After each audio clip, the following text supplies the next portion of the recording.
ለእናንተ ነው ጥያቄ። መደመር ብላችኋል። መደመር መጽሐፉን አንብበነዋል። መደመር ማለት ከምዕራፍ ወደ ምዕራፍ ሲሸጋገር የተጣረሱ ሀሳቦች የሚያቀርብ መጽሐፍ ነው። ሲጀምር የኢትዮጵያ ሕዝብ የላብራቶሪ አይጣችሁ ነው ወይ? ኢትዮጵያስ የእናንተ ቤተ ሙከራ ናት ወይ የሚለውን እንድትመልሱልን እንፈልጋለን። ሀገረ መንግስት ጋርም ሀገረ መንግስት ምን እንደሆነ የምታውቁ አይመስለንም፣ በተግባራችሁ ተደጋጋሚ ስላረጋገጣችሁት። ወጣትም ስለ ወጣት ትጠቅሳላችሁ። ለወጣቱ የስራ እድል የወጣት ሀገር አድርገናታል። ስለ የትኛው ወጣት ነው የምታወሩት?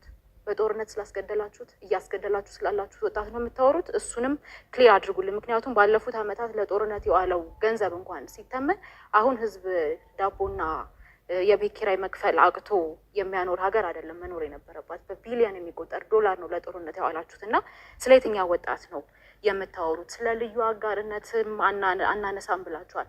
አሁን ያሉ ባለሀብቶቻችሁ ስርዓት ሲቀየር ይኖራሉ ወይ? ትክክለኛ የሀብት ባለሀብት ናቸው ወይ የሚለውን እንድታነሱልን እንፈልጋለን።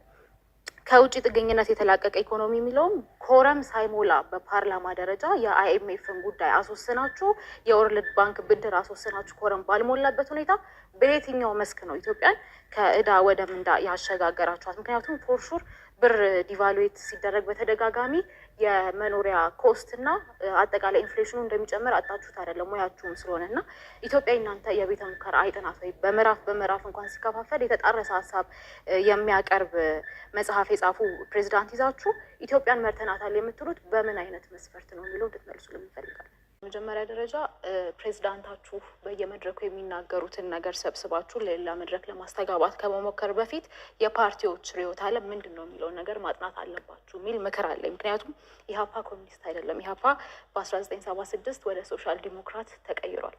እሱም ብታነቡ ጥሩ ነው። በሁለተኛ ደረጃ ለማንሳት የምፈልገው ነገር አሁን ላይ ቁጭ ብሎ ጦርነቶችን ሲያራግብ የሚውል ስርዓት፣ ጦርነቶችን እዚህም እዚያም የሚጥድ ስርዓት ኢህአፓንም ሆነ መኢአድን ህዝባዊ አይደሉም በማለት በጦርነት ቀስቃሽነት ሊወቅስ አይችልም የሚለውን ነገር እንድትረዱ ትፈልጋለሁ። ያነሳችሁ ጥያቄ ወይም ኮሜንት አንዱ እሱ ስለሆነ ማለት ነው።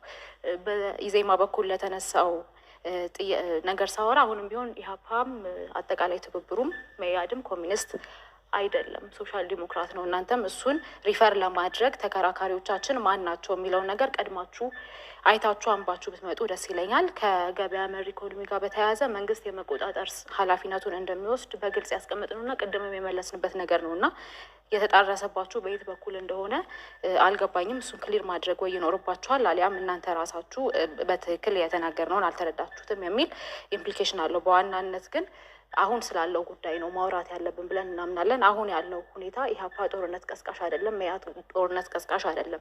በየትኛውም መለኪያ ህዝብ ዳቦ መግዛት ባልቻለበት፣ ኢኮኖሚው እያሽቆለቆለ ባለበት ሁኔታ፣ ሀገርን በብድር ስም ለውጭ በሸጣችሁበት ሁኔታ እናንተ ምረጡን ብላችሁ የመውጣት ሞራሉን ራሱ ከየት እንዳገኛችሁት አናውቅም እና አሁን ስላለው ነገር እናውራ። አሁን ያለውን ነገር ማውራት እንደማትወዱ እናውቃለን። ሁኔታ ስለምናውቅ ትብብር ለኢትዮጵያ አንድነት ምርጫ የመፈክሮች ጉዳይ ነው ብሎ አያምንም። ምርጫ የዕለት ተዕለት ህይወታችን እየተሻሻለ ስለመሆኑ የሚያጠነጥን ሂደት እንደሆነ እናምናለን። ዛሬ ላይ በሚሊዮን የሚቆጠሩ ኢትዮጵያውያን በምግብ ዋጋ መጨመር፣ በገቢ መቀነስ እና ስለ ነገ እርግጠኛ ባለመሆን እየተኙ ይነቃሉ። የዋጋ ግሽበት በድሆች ላይ ዝምተኛ ግብር ሆኗል። ብር ማሽቆልቆሉን ቀጥሏል። የወጣቶች ስራ አጥነት እየጨመረ ነው። ገበሬዎች ከማዳበሪያ ወጪዎች ጋር ይታገላሉ። ማዳበሪያ መግዛት የሚችሉትም በሰላም እጦት ምክንያት መንገዶች በመዘጋታቸው ከእርሻ ውጭ ሆነዋል።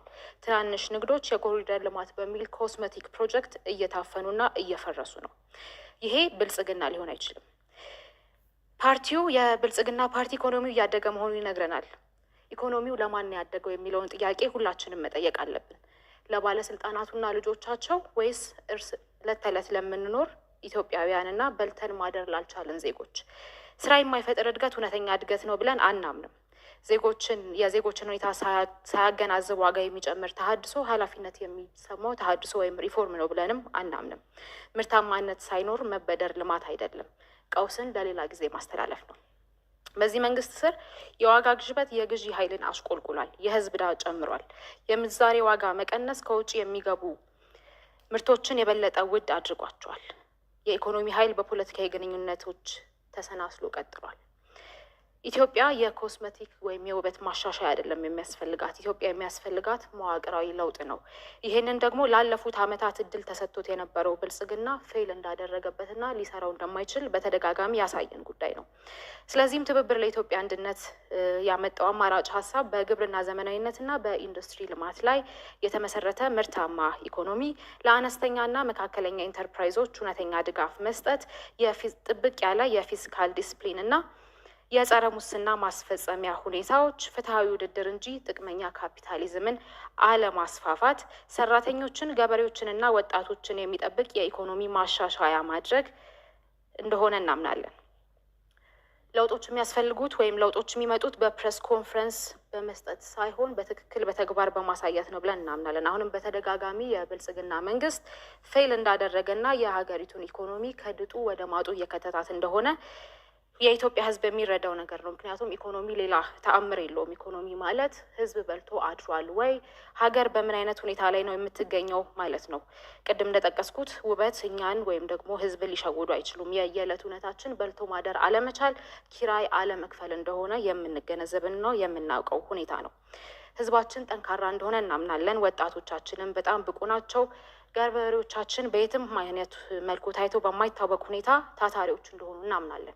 የሚያስፈልገው ምርታማነትን፣ ፍትሐዊነትንና መረጋጋትን ቅድሚያ የሚሰጥ አመራር ነው። ለዚህ ደግሞ ትብብር ለኢትዮጵያ አንድነት በተግባር አይነተኛ አማራጭ መሆኑን አሳይቷል። ምክንያቱም ከዚህ በፊት በተደጋጋሚ ከህዝብ ጎን መቆማችንን የትብብሩ አባል ፓርቲዎች ኢህአፓ፣ መኢአድ እና ሌሎች ፓርቲዎች በተደጋጋሚ በመግለጫ በተግባርም ስናሳይ የቆየ ነው ሁኔታ ነው።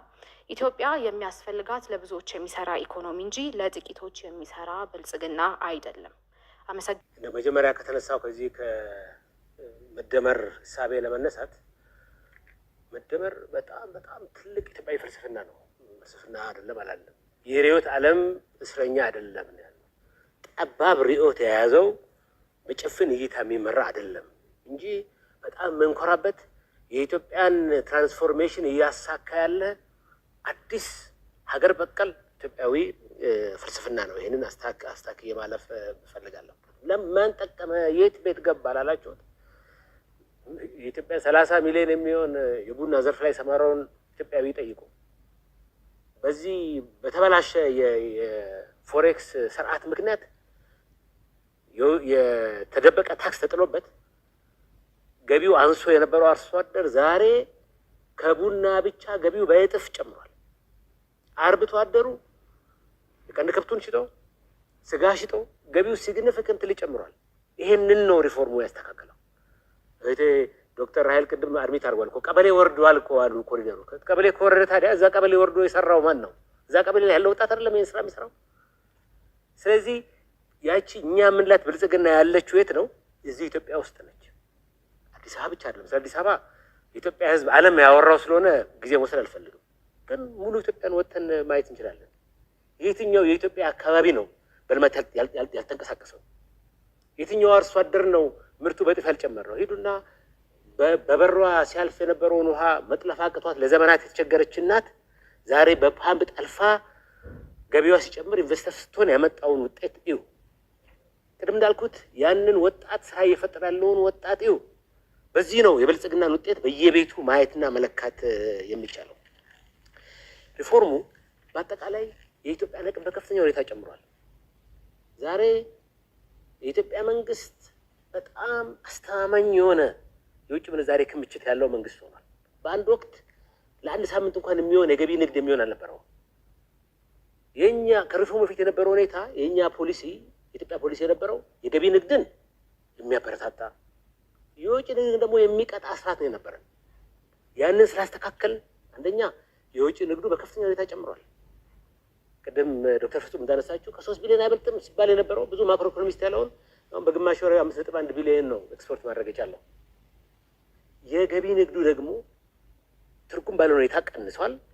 እየመጣ ያለው የገቢ ምርት ካፒታል ዕቃ እንጂ ዛሬ ስንዴ አይደለም የምናስገባው። ይሄንን ለይቶ ማየት ይገባል። ከ30 ሚሊዮን በላይ ኢትዮጵያዊ በተለያየ እርዳታ የነበረው 27 ሚሊዮን አካባቢ የሚጠጋ ኢትዮጵያዊ ያ ቁጥር ዛሬ ወደ 3 ሚሊዮን ወርዷል።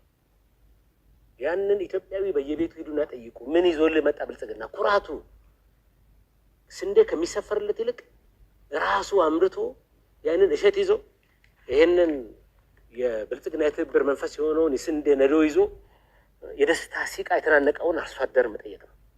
ይሄ 50 ዓመት ሙሉ ስለ ጦርነት ተነስቷል። ስለ ሰላም ለበርካታ ዓመታት ፎር ዴኬድስ ከወጣት እስከ ሽማግሌ ስለ ጦርነትና ስለ አይዲዮሎጂ ብቻ ሲወራበት የነበረው ቤተ ሙከራ ያደረጉት ኢትዮጵያውያን የትኛው ፓርቲ ነው የሚለውን ኢትዮጵያ ሕዝብ እንዲመሰክር እፈልጋለሁ። ብልጽግናማ የልማት ስኬት ነው ያደረጋት ኢትዮጵያ። ቤተ ሙከራ አድርጎ በጦርነት አባዜ ውስጥ ኢትዮጵያን ሲያሽ የቆየው ማን ነው? ዛሬም የጦርነት ፕሮፓጋንዳ የሚነዛው ማን ነው የሚለው ማየት ነው። ስለዚህ የኢትዮጵያ ሕዝብ ብልጽግናን ብትመርጡ ምልክታችን የስንዴ ነዶ ነው።